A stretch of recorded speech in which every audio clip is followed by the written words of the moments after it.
Today we are going to review the modifications that people make for children with autism in the home and school environment. First, we're going to start by interviewing Emily Sless, a special education teacher at Bentley Elementary School. We are here at Bentley Elementary School in Seminole County. We are going to talk to Emily Sless, a third grade special education teacher, about teaching autistic children. What is the typical student to teacher ratio in an autistic classroom here? I believe it's 2-to-1 or 3-to-1. We have, in our artistic classroom right now, we have 2 full-time teachers and 3 classroom aides.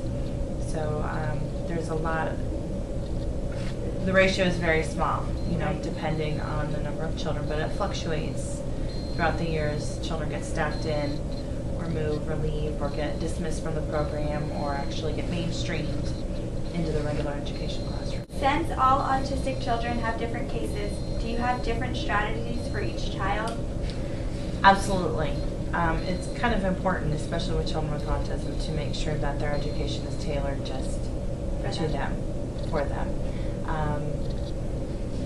Different strategies would include, having, obviously their IEP dictates their learning academics and what they are tailored and what their specific needs are, and it's drawn out specifically yearly for their goals and their needs.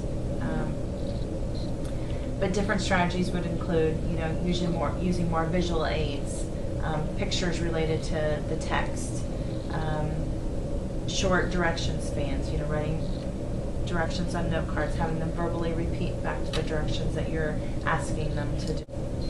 What tools do you use for an autistic child to help them learn? There's different tools based on, again, on the child's need. A weighted vest sometimes helps with relieving pressure and taking the focus off different areas of the body so that they can focus and concentrate on their work. I'm not sure the name of it, but using a sensory input of a brush to help with the sensory input, because autistic children can't obviously get enough of that sensory input, and it helps to facilitate some of that. And an occupational therapist would recommend that, or diagnose, or gives you that tool to use. We've seen language boards to help children that are lower functioning and can't communicate their needs properly, but can look at pictures and know what they want, but just can't verbalize it. So they use language boards and they press, which helps them facilitate their needs so that their frustrations don't get too high.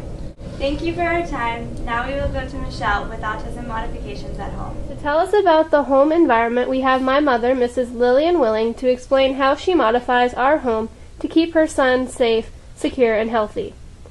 What household modifications do you use to keep your son safe and involved in the home?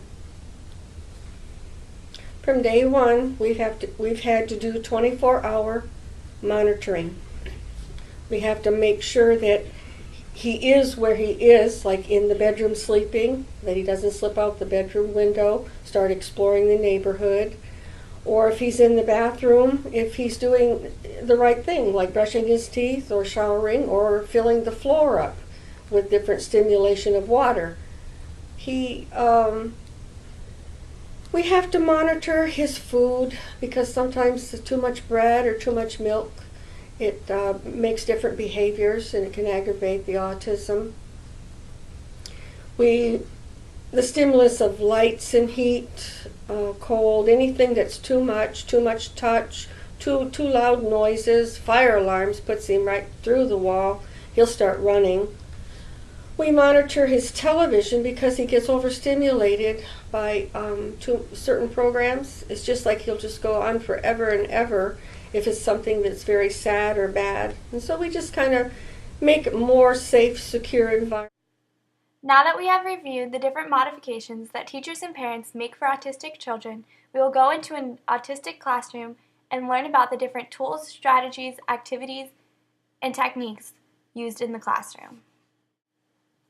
First, we will look at special schedules made for autistic children. You just say, check your schedule.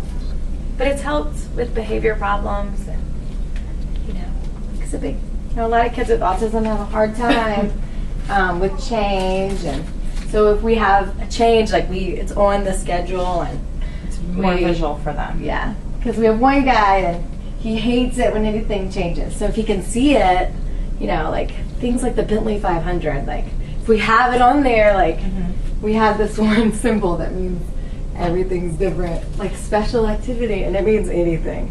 And we'll be like, it's special. And he's fine. Okay, great.